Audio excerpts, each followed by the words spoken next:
Bassheads, what's good? Welcome to this video. I'm really excited to share with you some information about a new course that's dropping tomorrow, Friday, October the 18th. Those of you who I have not met, my name is Ted and I talk bass. I've been a professional bassist for over 20 years. 8 of those years was spent with funk legend Zigaboo Modaliste of the Meters. I was a music teacher and tech integration coach. Music teacher for 11 years and a tech integration coach for 2. Short stint in the ed tech field. A lot of you guys know me, a lot of people know me rather, from this YouTube channel, Ted Talks Bass. In this video, I'm just going to share with you some information about the course and particularly why you should be learning synth bass. We're going to look at the evolution of bass, some common challenges, and also how my course can help you get started in a really practical way. So let's just start with why you should be learning synth bass. Quite honestly, you might be losing out on opportunities because you're not confident or gig ready with synth bass. Now, this course is beginner friendly and is definitely for players of all levels, even if you're not really trying to get out there and gig. And I'll talk about the benefits of that in just a second. But learning synth bass expands your musical opportunities because we all know that a lot of these genres like funk, hip hop, R&B, modern pop rely heavily on synth bass.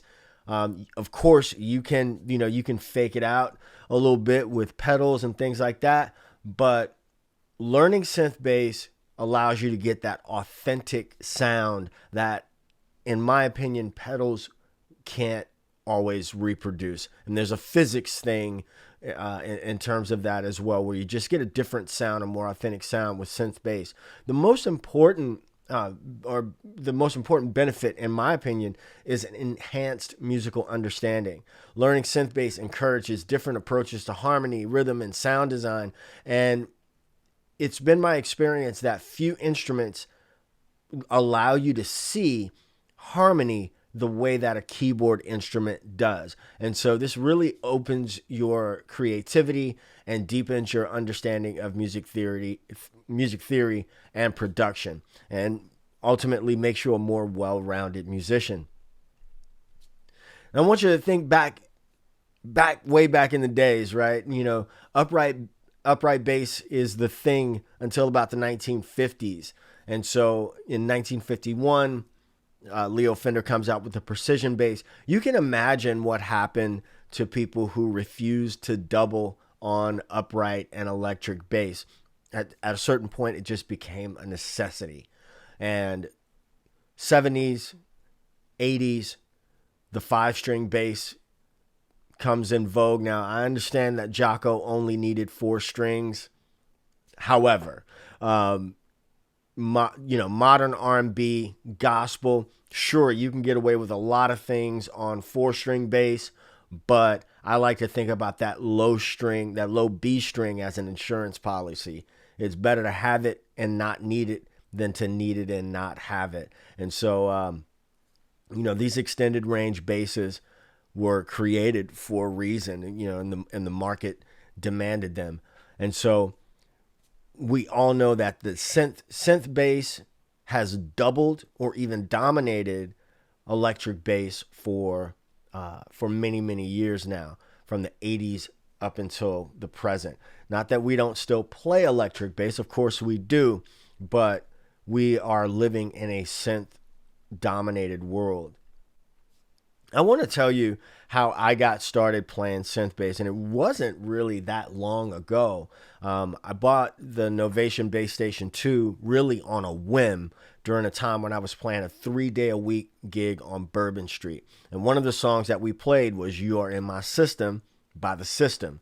And yeah, it sounded fine on electric bass, but I wanted to be more authentic. And I had just had a gig that paid nicely. So I was like, you know what, I'll go on and get a Novation Bass Station. And so I wanted to be more authentic. And I also didn't like when the keyboard player had to take over the bass duties in the intro of that song. So it was a little bit selfish in that way, but I really enjoyed it. The band leader liked it, and so I took that one song. I said, I'm going to learn this one song to play this with confidence. But then I took inventory of the songs that we were playing, and I started adding a new song every gig. So, I think the next one was Less Groove, and then it was 24 Karat Magic, and, it just kept building from there. I almost left the synth bass when I went to go do a residency in Southeast Asia, but to the right are some photos of my setup. Obviously, I didn't really have my cable management together in either one of these photos, but that was my setup in two different clubs in Southeast Asia.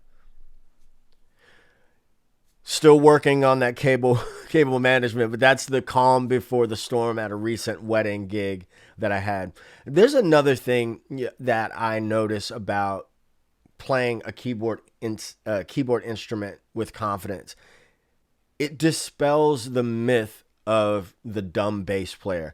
Now, I know other bass players that have stories of where the keyboard player may not think you're as top tier as they are because you don't understand harmony and theory in the way that they do, but we do. And so again, I just started taking inventory of the songs that required synth bass or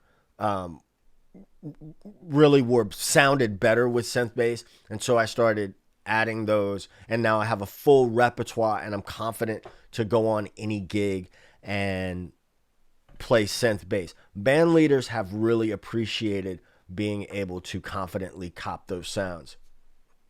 Now, what I found, I just told you my story. What I found is, one, it was easier than I thought, and easier than you might think it is. And you don't need years to do this.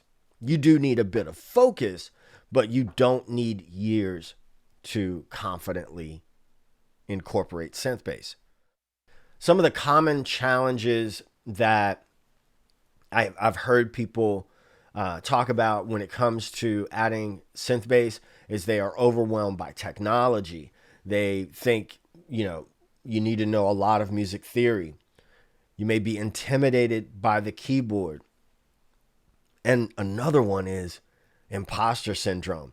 You don't want to feel like a lousy keyboard player. You're not a lousy keyboard player. You're a great bass player who's transferring that knowledge back and forth between electric bass, and synth bass. And so what my course does is help you step by step, guide you I'm going to use the same tools, techniques, lessons that I taught myself that allowed me to go out there and increase my market value as a bass player by adding synth bass into my repertoire.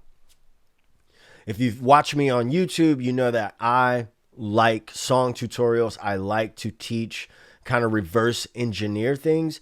And so this course is beginner friendly, and it really focuses on creating gig ready bass line and covers common modes and arpeggios that you find particularly in pop, R&B, funk music.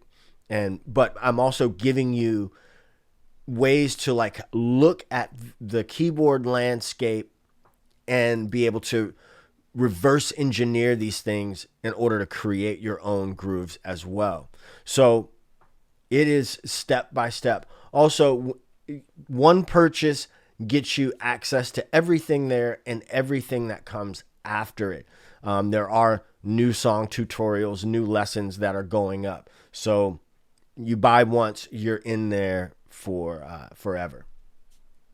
Also, this is applicable to any synth. Yes, I use the Novation Bass Station, but what we're talking about in the course applies to all synths. We're talking a little bit about sound design, groove creation.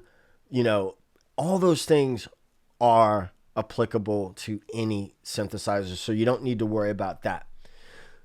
What others have said so far about the course who've gotten some early access, Ricky says the course is solid and well structured. Even without the Novation software, there's plenty to learn. Module 2 is straight to the point with key-based scales, and Module 3's 10-song lineup is fire, including the Black Keys module is a great touch. Floyd says, finding this course was a blessing. I was losing gigs because I didn't play synth bass. Your course was easy to follow and gave me info that I could put to immediate use.